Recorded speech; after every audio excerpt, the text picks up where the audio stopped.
Hello there, More here, and thank you for joining me on my channel today. Today, I'm going to do a champion guide on Spotlight on an epic champion that I haven't heard anybody talk about before. It's going to be Marksman. He is actually on the team right here in this clan boss run. He is the one on the far left, right there below my face. He's a Spirit Affinity champion, and he's got a poison style kit, and he is in this clan boss team for poisons right now. So we're going to let this run through. This is actually Ultra Nightmare Clan Boss right now, and he is level 60 just like the rest of my team. He is fully mastered out, but he has 0 books. I have no tomes into him just yet. I'm still using my tomes to max out my Captain Tamila, which is just next to her, and next to him, sorry, so I say. And I'm working to build him up and max him out, so he's not quite there. I'd say he's about 95% of the way there. However, he really doesn't need his books. He doesn't really need his tomes, and when I get into his kit in just a little bit here, I will show you why and what I'm talking about, why he doesn't need his kit. Also, right now, I've got a master down the offense tree, so I get that War Master. I've also got a master down the support tree to get some more accuracy in there and the chance to extend his debuffs. However, I've been seriously considering and thinking that may not have been the right choice for him, that he maybe needed to go down the defense tree along with the offense tree. And in this video, I will go and switch it over because I still got the free reset on his masteries. We'll switch it over. We'll take him back into this clan boss, and we'll see and compare the difference to see if he actually is more effective, more efficient, or if he's less. We'll see how it works, and you get to see what that's going to be like, and you can see the results of that test on this video, but you just kind of need to stick all the way through to the end so you can see it, right? So we're going to let this run through. Like I said, he is a poisoner. I am trying to see if he is good enough and viable enough to replace my Kale. Kale, he's a starting champion. He's a rare poisoner starting champion that everybody likes, that most everybody recommends to start with and to use because of his poisons on the clan boss. He's been up there all the way through my entire account so far on the clan boss, and I'm trying to see if I can replace him with somebody that might be a little bit different, a little bit more efficient and effective. Who knows? We shall see. I think Marksman just might be it. Like I said, we're on Ultra Nightmare Clan Boss right now. We just broke the 4 million mark. My team does not really do a whole lot to begin with. Even with KO, 5 million is my top end of doing Clan Boss on here. 4 million was average with KO. Looks like we're going to do about 4.2 million without him, with Marksman instead. So currently at face value, they kind of look like they're about the same going on. So here we go. Captain Tamila, again, last man standing. She's just a base of a tank. So Marksman here, what did he do? He did 1.7, basically 1.8 million. My bulwark did almost 4 million. And Jaw Rank didn't do hardly nothing over there. I got to consider maybe replacing him to see if I can do more damage for my debuffer. But he is my only debuffer at the moment. So Marksman, 1.8 million. Let's remember that, 1.8 million. All right, so we lasted basically 3 minutes. So let's get into Marksman's kit here, shall we? And just show you what we are working with him. So Marksman, like I said, he is a Spirit Affinity champion. He is level 60. He is fully ascended. He is from the High Elves. So what I've got him geared with real quick, you can see right here, I've got him geared with Relentless gear and accuracy because I need that more accuracy punch against the Ultra Nightmare Clan Boss. Before, what I had him on was an Immortal set because to make up the difference for the lack of having a Lifesteal set on him. So, but think about it, I got him in Ultra Nightmare without the Lifesteal set. So if I got a leech on the team, that would be awesome, right? But I don't at the moment, so we're going to do what I got to do with, right? I got to work with what I have, shall I say. I don't know what that was. Anyways, let's see here his kit. So his A1, like I said, remember, I have no books in this guy, so all his skills are none. They're 0. So attacks one enemy, places a 5% poison debuff for 2 turns if the attack is critical. Careful of that. That's places. There's not a chance to place. 100% chance to place, assuming he checks the accuracy roll against the resistance roll. Has a 15% chance of granting an extra turn. If you book him out, he does do more damage. 3 more levels of more damage, an extra 20% more damage. And then as the 4th book on this one is actually increases the debuff or buff chance by 5%. Since his poison has a 100% chance of landing, that debuff chance or buff chance increase is going to add to his chance of an extra turn. That would be beneficial for him. That would be helpful for him. That makes it a 20% chance rather than a 15% chance, and that can make a lot of big difference. So his A2 attacks one enemy, fills the turn meter of all allies by 20%, has an extra 15% chance of inflicting a critical hit. I've already got him built with 100% critical hit, so that extra chance is negligible for me. However, I do like that it fills a turn meter of all allies by 20%. Book it down, it does get a cooldown reduction, down to a 3-turn cooldown. That would be nice, but again, it's not really why I have him in here. I have him in here for the first half of that A1. The poisons on his A1 if he crits. The big poison for 2 turns. That's what I like in there. That's why he's there. So his A3. Caveat, disclaimer, let you know, the AI against the clan boss will not use this attack. So I don't know why it doesn't. However, I wanted to prioritize the poisons anyways. But here it is. Attacks 4 times at random. Each hit has a 25% chance to ignore the defense. That's ignore 100% of the defense. That's kind of high. That's pretty big up there. And buff it out ends up getting a 35% chance and a cooldown reduction down to 1 turn. So from down to 4 turns with a 1-turn cooldown reduction. He does have an aura, increase the defense in the arena by 32%. That's a pretty high defense increase.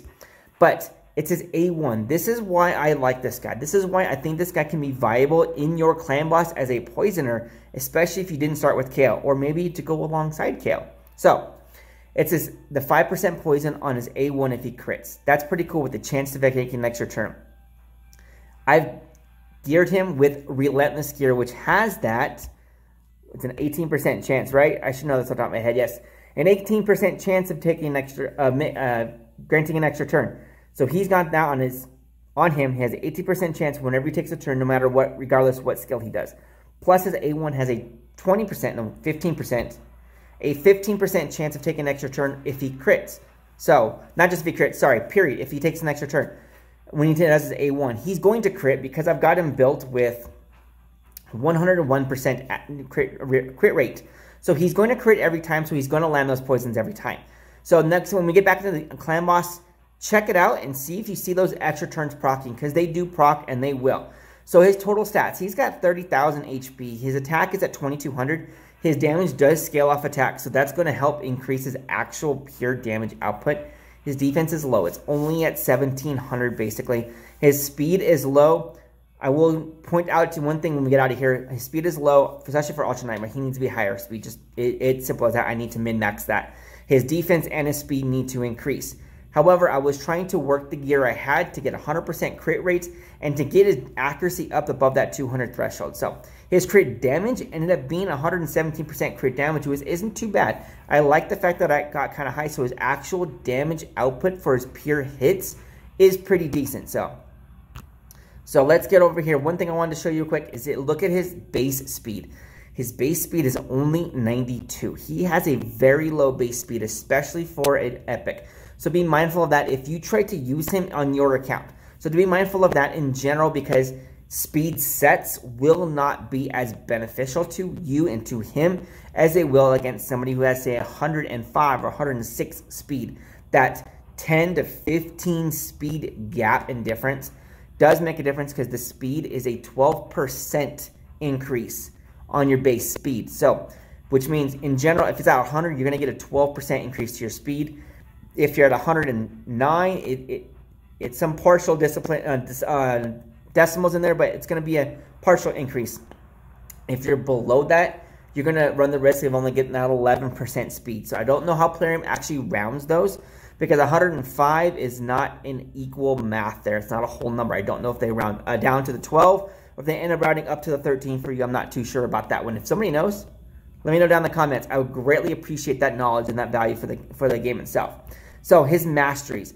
This is currently what I've got him at. I've got him at offense and I've got him at speed. I went down the offense side, heavy offense, to get down to the War Master, right? Because I wanted that 60% chance to proc the War Master.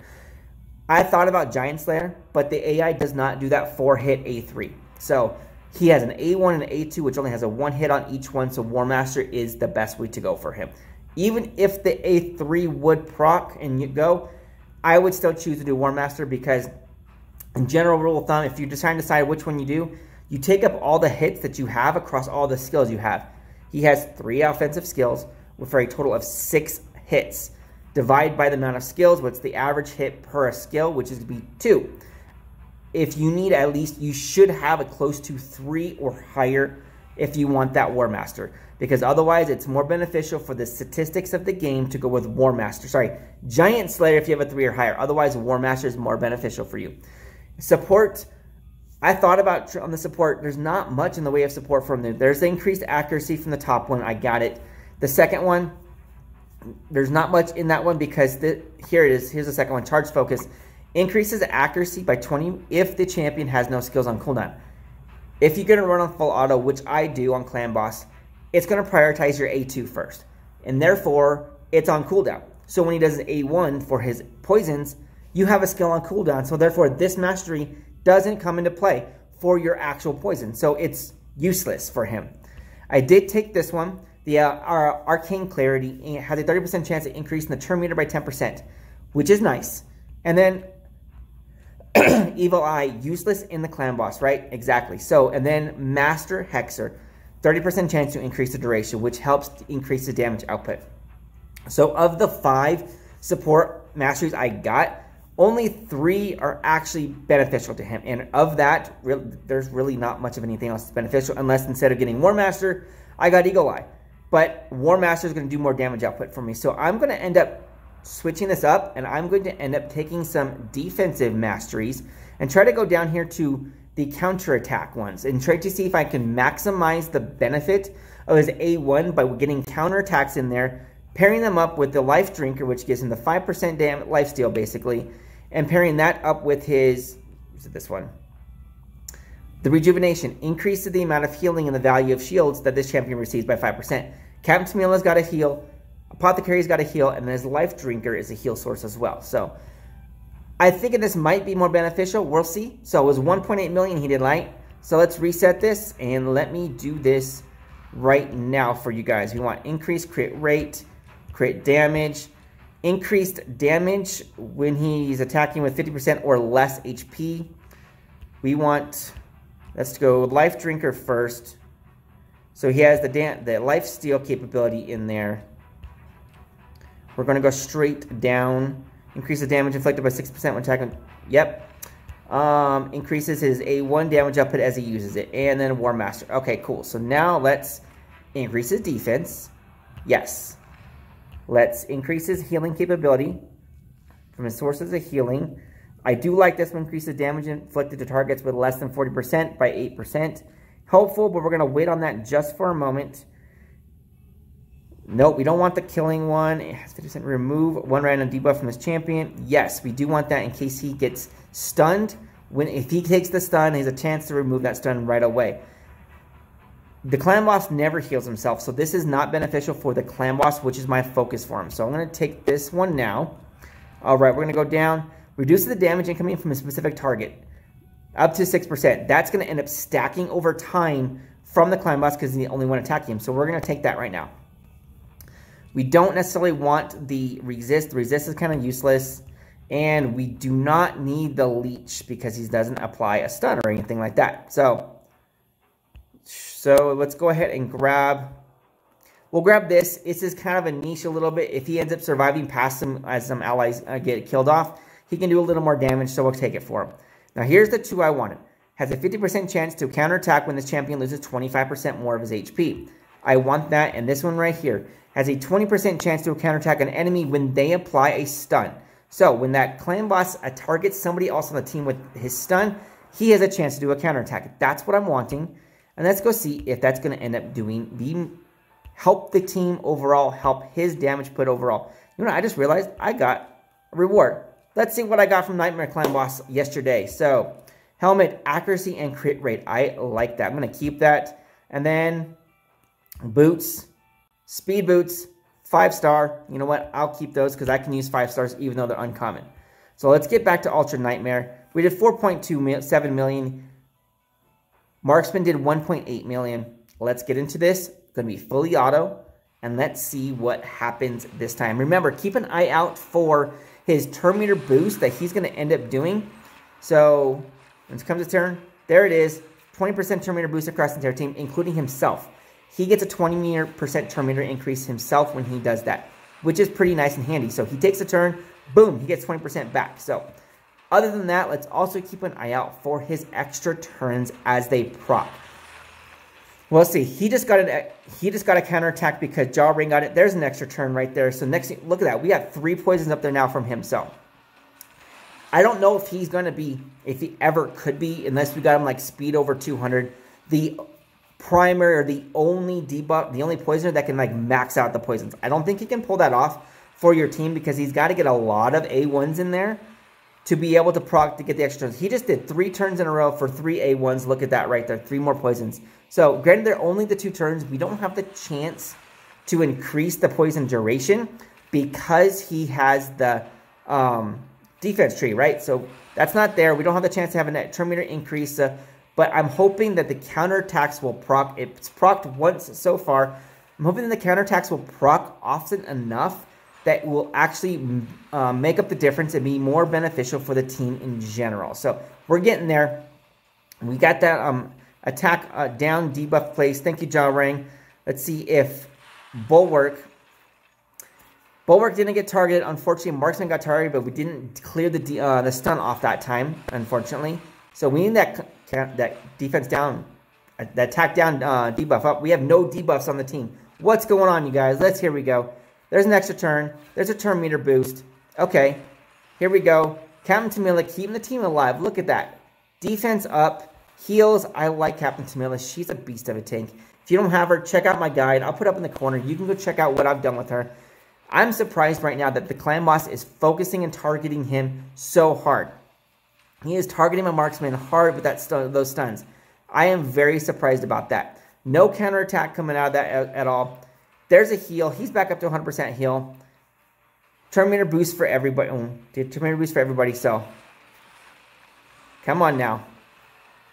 Oh, Apothecary is down. Marksman is about to go down. There's the stun. We are just about at 4 million. So there looks like they're about comparable. What was the last one we did? We did 4.27 million, right?